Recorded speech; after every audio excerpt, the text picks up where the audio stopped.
In this video, our learning target will be to write intercept form of a quadratic and change that into standard form. So let's write that in here. We're going to change intercept form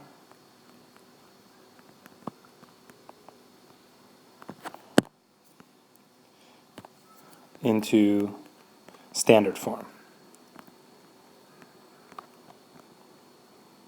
So what we have to do is take something that's in that intercept form where you have a binomial times a binomial and try to change it into standard form where things are just multiplied all out and written where you have that ax squared plus bx plus c. You guys may have done this already and know a kind of a system or a name for this called foiling, which really stands for multiplying the first two terms together. That's your f. So if I do x times x, that's going to be x squared. Then I'm going to multiply the outers together. So that's going to be x times negative 5. Those are the two outside terms. So that's going to be negative 5x. Then I'm going to move on to multiplying the inner terms. That's going to be multiplying the 3 to the x. That's positive 3x. Then I multiply the last term. So I'm going to do 3 times negative 5, and that's negative 15. Now when you do this, you should be able to add the two middle terms together, and that's going to be negative 5x plus 3x. That's going to be negative 2x. Now I'm going to start off by writing the x squared. It should always be the squared term first, and then you have the x term, and then of course finish off with the constant term. Don't forget, there is a y equals here. Now that is the same function, but just written in a standard form. Check out this example. I'm going to do one more together. Although this time, this one's a little bit trickier because there is a constant 2 out in front.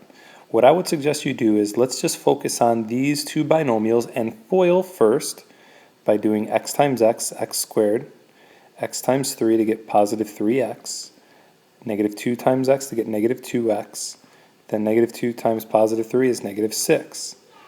Now remember, really in front of all this, I should be multiplying by 2. Now before I do that, I am going to add these like terms. So it would turn into 2 times x squared, and then 3 minus 2 is 1x, so it's positive just x. I don't need to write the 1 in front.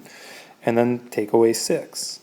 Now if I distribute the 2 to the x squared, that's going to be 2x squared, and then 2 times x is going to be plus 2x, and then 2 times negative 6 is minus 12. So at the end of the day, if we write this in standard form, we have y equals 2x squared plus 2x minus 12, written in standard form.